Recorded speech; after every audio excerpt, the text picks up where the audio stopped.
Isang matinding pasabog ang yumanig sa korte ngayong araw matapos isiwalat ni dating Intelligence Officer Torre ang umano'y nakakagimbal na plano sa likod ng iligal na operasyon ng Estado. Sa kanyang testimonya, diretsahang tinuro ni Torre si Pangulong Kuting Jr. bilang utak o mastermind ng naturang operasyon na sinasabing may kinalaman sa paninikil, pananakot at pandarambong sa kabandang bayan. Ayon kay Torre, hawak niya ang mga dokumento, komunikasyon at recording sa magpapatunay sa kanyang mga pahayag. Ano niya, matagal niya na raw kinikimkim ang katotohanan, ngunit napilitan siyang magsalita dahil sa bansa sa kanyang buhay at sa patuloy ng panlilin lang sa taong bayan. Dagdag pa niya, may iba pang opisyal ng gobyerno na sangkot at handa na rin umanong ilantad sa takdang panahon. Sa gitna ng pagdinig, nananatiling tahimik ang kampo ng Pangulo at wala pang inilalabas na opisyal ng pahayag ang Malacanang. Samantala, nananawagan ng ilang senator at civil society groups para sa ilang sang malalim na independent investigasyon upang malaman ang buong katotohanan. Patuloy naming babantayan ang isyong ito at ihatid sa inyong pinakahuling kaganapan dito lamang sa aming himpilan. At yan nga ang balitang ating pakakatutukan. Ngunit bago ang lahat, siguraduhin mag-subscribe at i-hit ang notification bell para sa patuloy na pagtutok sa mga silyap ng bagong balita dito lamang sa tunay na boses ng masa.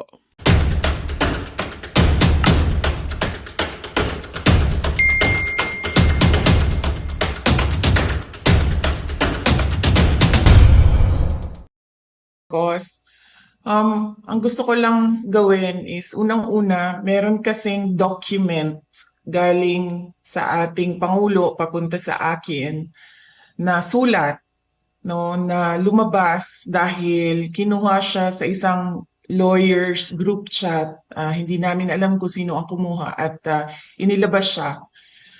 Gusto ko lang na isubmit ito as part of the records of this hearing kasi as a Filipino and as a public official, binasa ko yung ang ating protesta doon sa ICC at yung desisyon ng ICC. At nakita ko na wala talagang jurisdiction. Pero alam ko na merong ginagawang investigation dahil nabibigyan kami ng data or information galing sa mga law offices na ginagamit dyan sa loob ng Pilipinas sa pag-interview ng witnesses. Kaya kinausap ko unang-una ang Secretary of Justice noon. At dahil hindi paiba-iba yung sagot niya sa mga tanong ko, ang ginawa ko ay dumiretso ako sa Pangulo. Kaya yon, nabigyan ako ng sagot ng Pangulo at gusto kong basahin ang kabuuan ng sulat. Nakalagay dito, Dear Vice President Duterte, this is reference to your letter of 4 December 2023 as well as similar letters sent to members of the Cabinet, namely Secretary Jesus Crispin C. Remulla of the Department of Justice and Solicitor General Menardo Guevara on even date. With respect to your concerns, legal or otherwise, on the investigation to be conducted by the ICC into the previous administration's war on drugs, I remain steadfast in my resolve that the jurisdiction of the ICC over the Philippines after the effectivity of its withdrawal therefrom is very much in question. To this end, this government will not assist the ICC in any way, shape, or form. I am certain that all the members of my cabinet, including yourself, will echo my views on this matter. As it is my sworn duty, I will continue to defend and assert the sovereignty of the Republic of the Philippines at all times. Ngayon, naririnig ko po sinasabi ng ating Secretary of Justice na mabibigyan siya ng panahon na makasagot sa loob ng ICC. And that is clearly the Philippine government's position that there is cooperation with ICC. So kinikilala na nila ngayon yung jurisdiction ng ICC na wala naman kasi talaga. Because this is an extraordinary case of extraordinary rendition. At pangalawa, Senator Amy, gusto ko na sumagot ang Armed Forces of the Philippines kung bakit nila pinayagan na mangyari ito. Because under the law, the Presidential Security Command is in charge of the security of former presidents. So bakit nila hinayaan na mangyari ito sa isang dating pangulo ng ating bayan? And finally, I request that I leave the meeting, the hearing, because I have to prepare for meetings as well here this morning at 9 a.m. Thank you very much, our honorable senators, mga kababayan. Maraming salamat, VP. Maitatanong lang, kailan yung date nung sinasabi mong sulat mula sa Pangulo natin? Ang date ng kanyang sulat ay December 15, 2023. 2023. Iba pang sulat pala ito. At maraming salamat at hihingin natin ang sagot ng ating AFP tungkol sa PSG at yung okasyon sa Villamor. Maraming salamat, VP. Kung may mga iba pang mga hearing, sana makadalo ka rin.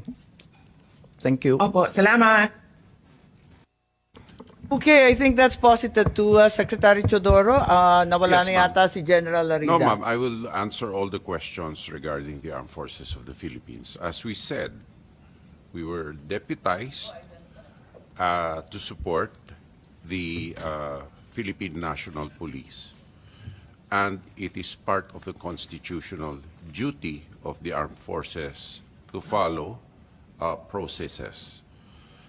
And if we were to question those orders, even under color of law, under color of right, then it would amount to the armed forces acting unilaterally on its own, which is anathema to civilian authority over the military.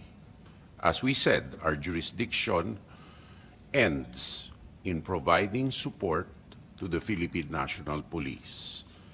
And with respect to the Presidential Security Command, that is a highly secure unit, and operational security is strictly followed. That ends my response, Your Honor. Yes, nakakapagtaka lang kasi facility ninyo yung Villamor. Ang inimbita namin yung Air Force. Wala po rito. Bakit? Your Honor, because of the fact that we will not go into operational details, and I made the call that the armed forces will answer in the light of our supporting role and not principal role to the Philippine National Police. Yes, pero narito si General Larida. Anong nais niya yung sabihin? Madam Chair, I defer to the wisdom of the Honorable Secretary of National Defense.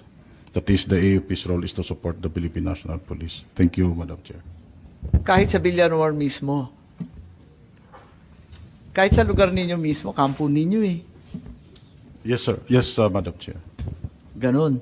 O sige, ganun lang sagot. So, okay. Balikan po natin itong enforceability ng ICC warrant. Sa pakiwari ba ninyo yung nasa konstitusyon natin, yung sinasaad ulit-ulit ng ating Professor Medina, Article 3, Section 2, na kinakailangan may arrest warrant issued upon discovery of probable cause by a judge, a Filipino judge. Sa palagay ba ninyo, yung judge dito kasama na yung ICC judge? Ma'am, we invoke the sub judice rule, ma'am. We cannot answer any more questions relating to the arrest. So sa palagay ninyo, yung ICC, does it have any judicial power in the Philippines? Kasi di ba yung judicial power sa atin, ang klaro-klaro naman, Article 8, ang liwanag, di ba? Supreme Court and such lower courts, di ba? Recognized by the Republic Act 9851. Anong recognized ng 9851? Wala naman sinabi doon tungkol sa judicial. International Tribunal. Sorry? International Tribunal, ma'am. Can I read the provision again into the record? No, we've read it and Yes. we're all very, very familiar. Yes. Opo. So, ang sinasabi nyo, ICC hindi po kasama. Yun lang, yes or no lang po. Basta sinabi kong International Tribunal, it belongs to that class, ma'am. Sa palagay ninyo, International Tribunal, sakop na yung ICC. Kahit Sakop po, sakop. Ito malinaw po eh. Pero Oh. hindi na tayo member, di ba? Sabi ng DFA. Hindi ho naman yung membership ang pinag-uusapan dito eh. Ang pinag-uusapan po dito, crimes against humanity. International humanitarian law. Pero nagkasundo na tayo. Murder po ito, murder, executions, extrajudicial killings. Ito po yung sinasakop ng IHL mo. Sige. Balik tayo sa Prosecutor General kasi agree to disagree na naman tayo. Even if Secretary Remulla in his budget hearing asserted that a local court action was necessary in order to enforce an ICC warrant, you proceeded to take part in the serving of the warrant and arresting PRRD. Andito ba yung prosecutor natin? Ma'am, he had to attend to something very important in the office. That's why I was the one who So you volunteered to go confirm here. that even though there was no local court action, you went ahead with this anyway? Yes, ma'am. Yes, of course you can. Confirm. But ma'am, can we lessen our discussion on this because it's sub judice, ma'am. It's a subject of a habeas corpus case in the Supreme Court, which the children of the former President Duterte themselves filed. Yes, we're well aware of the consolidated cases. Was this warrant presented to PRRD at the time he was arrested? Kasi may katanungan, di ba? At may sinasabi si Attorney Medialdea na hindi daw pinakita sa Pangulo. Pwede bang may sumagot? Si General Torre, mukhang kabisado niya. Siya yung nasa video eh. Again, ma'am? Hindi. Yung warrant nung natanggap ninyo yung warrant, naipakita ba yung ICC warrant sa Pangulo? Kay Pangulo Duterte, pinakita ba ninyo sa kanya? Nung inaresto siya, di ba, obligado kayo magpakita ng warrant. Yes, ma'am. Anong pinakita nyo? Right at the tube, ma'am, the Yusik Nikiti, together with PG Fadulyon, together with me, gave them the electronic copy through retired General Monteagudo, ma'am, because that's their condition. They don't recognize the diffusion order. They really want to have a copy of the warrant. That's why a soft copy was given to them on the tube. And a hard copy was printed and later on received by Attorney Delgra in the 250th wing, sir.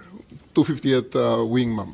May pagkakataon ba si former president na basahin to? Kasi ang pagkaintindi, hindi. Tignan natin muna yung video kasi mas maliwanag doon.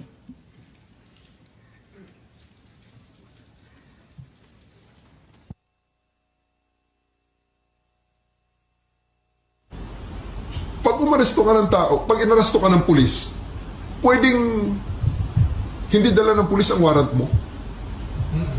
Pwede. Sasabihin lang ng pulis kayo, oy, arestado ka, may warrant ka. Nasaan ang warrant? Doon sa istasyon, halika na. That's perfectly legal. Pag umaresto ka ng tao, pag inaresto ka ng pulis, pwedeng hindi dala ng pulis.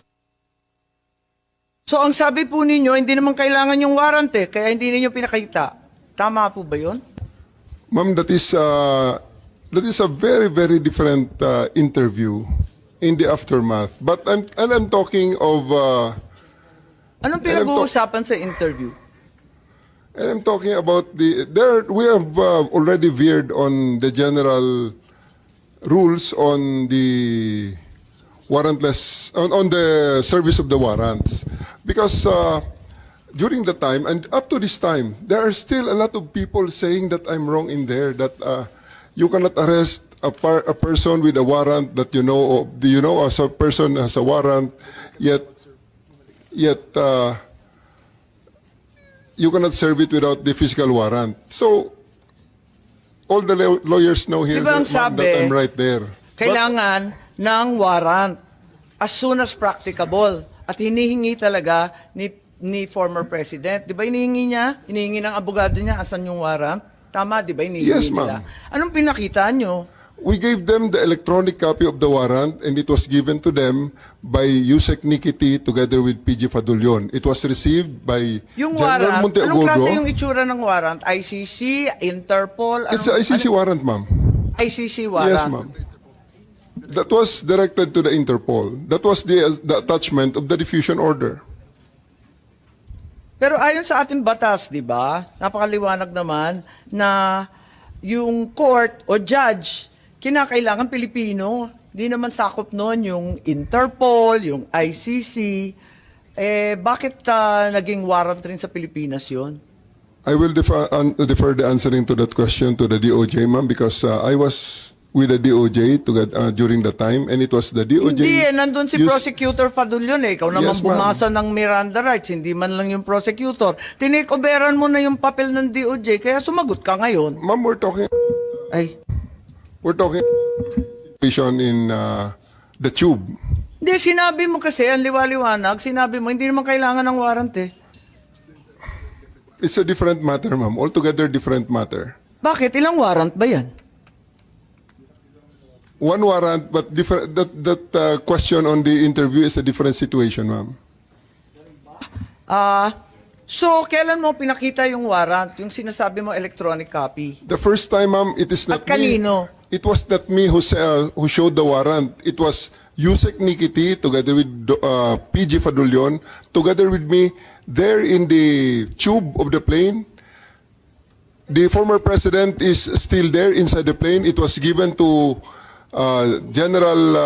retired General Monte Agudo, who is with the party. And because during the time, E.S. Mijaldea and the wife and Attorney Delgra had already went back inside the plane and told us, hindi kami lalabas kung wala kayong maipakitang warrant. Kaya nga, so, when was the accused finally shown the warrant of arrest? Di ba dapat as soon as practicable ang sinasabi? Kailan mo pinakita mismo kay former president? I believe, ma'am, the electronic copy is already acceptable now in the rules of court. Yun na nga, pero pinakita mo ba kay Presidente Duterte? It was not me who they invited inside the plane. It was the PCTC through General Alcantara, whom they invited inside the plane, showing to them and explaining to them the warrant. Ganun ba? Napaliwanag ba ninyo, Executive Director Alcantara? Kasi parang ang bilis-bilis lang naman ninyo dun sa eroplano. Ang nakita naming final warrant, 15 pages po. Ganun lang kabilis na nabasa Tama po yan, agad? 15 pages po. Pero i-present po namin kay President Duterte na nasa Nabasa niya lahat, 250. 15 pages?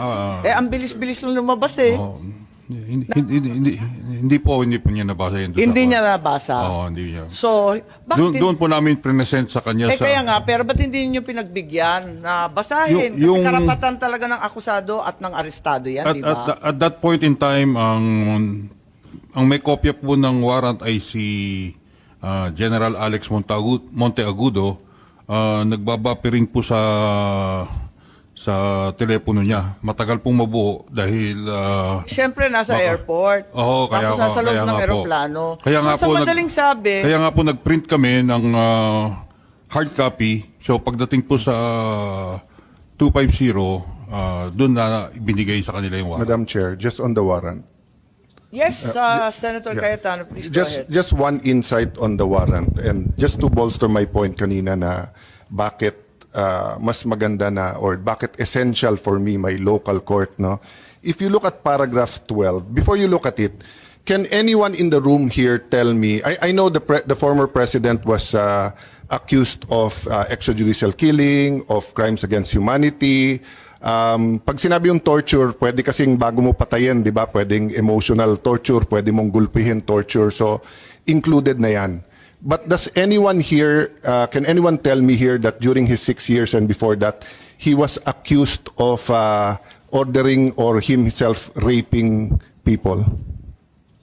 Diba? I do remember malaking issue about his statements about a missionary who was raped and inexplain niya yon na frustrated, galit siya. But is anyone here accusing the former president of raping or ordering the rape? Parang wala naman, di ba?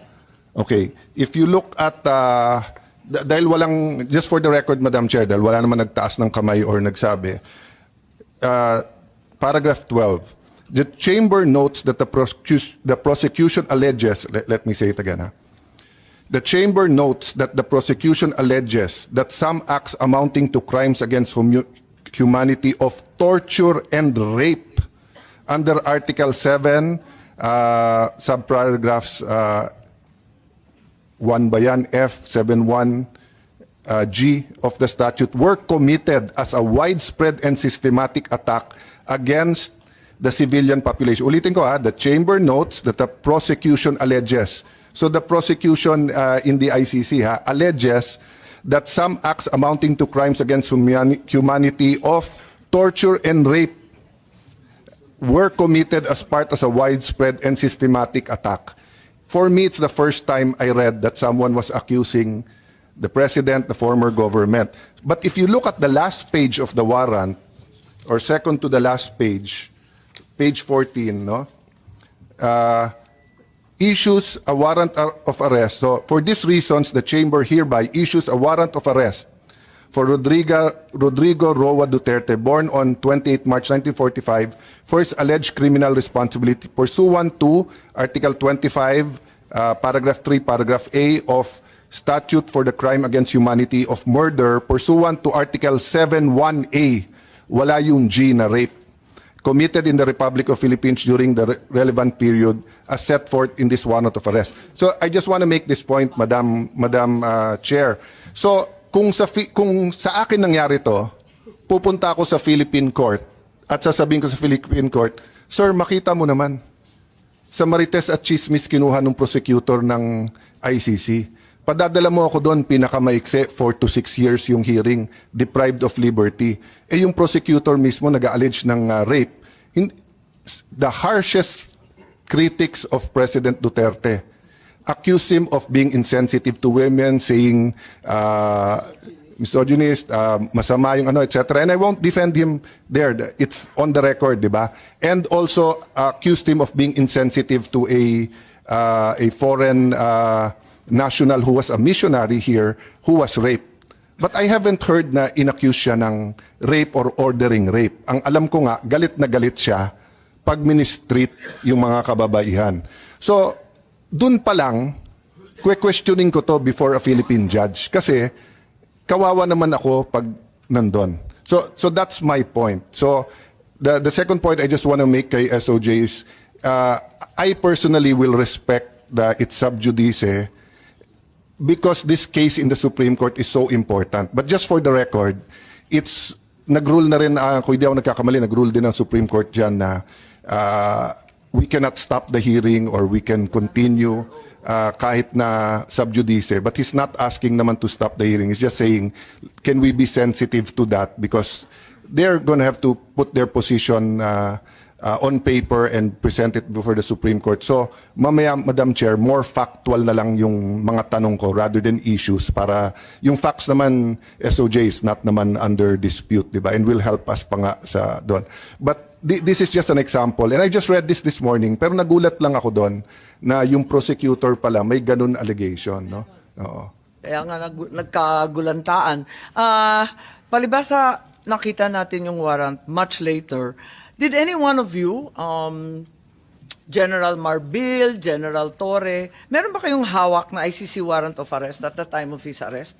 Parang electronic copy lang, tapos pinakopya muna, tapos binigay na pagdating doon. Bakit ganun? Samantalang March 10 pa lang nagmo-mobilize na ng libu-libong pulis. Pagkatapos alam na natin na magkakaganito dahil nabalitaan na nga sa Hong Kong. Kung ganun, bakit walang warrant dun sa mismong pag-aresto? Electronic copy lamang at nagpa-imprenta pa. Ba't nagkaganon? May I differ on the wisdom of the SOJ to explain on the legality of the electronic copy of the warrant, ma'am? Hindi naman tinatanong yung legality. Okay lang yun. Ang tinatanong ko, bakit parang unprepared kayo samantalang prepared na si General Marbil? Madam Chair, I just want to make clear na ang trabaho po ng police is really to assist po yung PCTC natin. Yun po yung and what we have is tama po yung sinasabing order ng diffusion. So ito po yung nangyari, we rely po dun sa PCTC, dun sa lahat ng mga documents that they did na gagamitin po dun sa effect ng arrest. Ito po yung ginawa po ng again, uulitin ko. Dapat yung PCTC nagdala ng warrant. Ba't nga ba kayo walang warrant? It was stated, ipapadala po through diplomatic channels eh. Naka-state po yun eh. So, dapat diplomatic channel. Nangyari ba yon? Kung diplomatic channel yung DFA, ano ba nangyari sa warrant na yan? Sa dinami-dami ng handa ninyo, sa libo-libong pulis at sundalo na kinalampag, wala bang nag-isip na kinakailangan dalhin yung warrant? Your Honor, if I may, wala po kaming information o wala kaming natanggap at all. Eh kayo naman sa PCTC, wala rin kayong natanggap? We requested for a copy of the warrant and we got it the next day. Opo. The next day being, The warrant that came from the kaya nga, what the day system. na? The next day is 12 po, 12. So, hindi rin ninyo na ipakita kay Presidente Duterte. Bale tama si General Torre na warrantless arresto. Pinakita po namin yung hard copy sa 250 pero sa lawyers po niya natin pinigay. Madam Chair, can I clarify? Kasi ang sinasabi din na redacted copy lang ang binigay, hindi rin kompleto, kaya hindi nila mabuo. At yun nga, nagkagulatan, Can I bakit clarify? meron pa? Can I clarify that, sir? It was a sealed warrant, correct? Hindi. Hindi po. Hindi. Electronic yung nakuha po na... No. Ano ang Department. pinadala ng ICC? Kasi parang sa ibang news report sabi sealed. Pag sealed kasi, hindi dadaan ng DFA yon. So yun nga ang question. What was sealed, sir, was the warrant of arrest was sealed Okay. before March 11. Yes. Tapos kanino, sir, pinadala? Sino magbubukas noon pag sealed?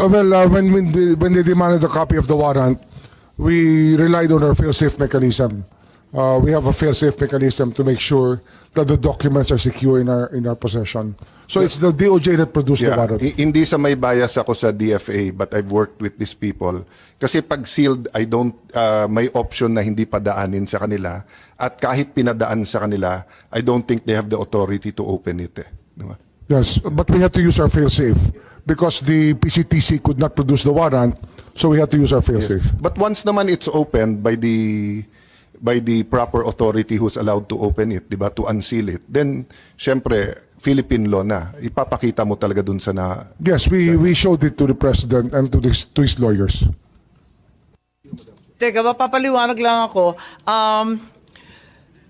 Tell me candidly, at the time you apprehended PRRD, nung inaresto si former president, yung ICC warrant, nasa inyo na ba, General Torre? Yung totoo. Kasi you're under oath, alalahanin. Yes, ma'am. It is with us. It was already with you. Yes, ma'am. Electronic. Yes, ma'am. Electronic. Wala Yes, kayong ma'am. official copy? Electronic O walang copy, ma'am, hard given copy? electronic copy given to me by Yusek Nikiti of the DOJ, ma'am. Sa DOJ. Sa inyo, kasi parang nagtuturoan kayo, sabi ninyo, na dapat yung PCTC ang nagbigay. Pero wala kayong binigay. Sabi ninyo, dapat DFA. Nalilito po ako. Hindi po. Hindi po nagtuturoan. We had the copy of the warrant, that electronic copy of... Dinami-dami Yusek nang P. nag-aresto kay Presidente, walang nag-isip na kinakailangan bigyan ng kopya na hard copy, opisyal, at talagang... Binigyan po namin sa... Saan? Saan at 250 kailan? po, binigyan po namin. Nung ma-print na po yung hard copy... Saan yun? Sa 250 po. Sa Villamor? Meron po, meron. Ano yung 250 po? Sa Villamor po, Villamor. Binigyan po siya ng kopya, hard copy po.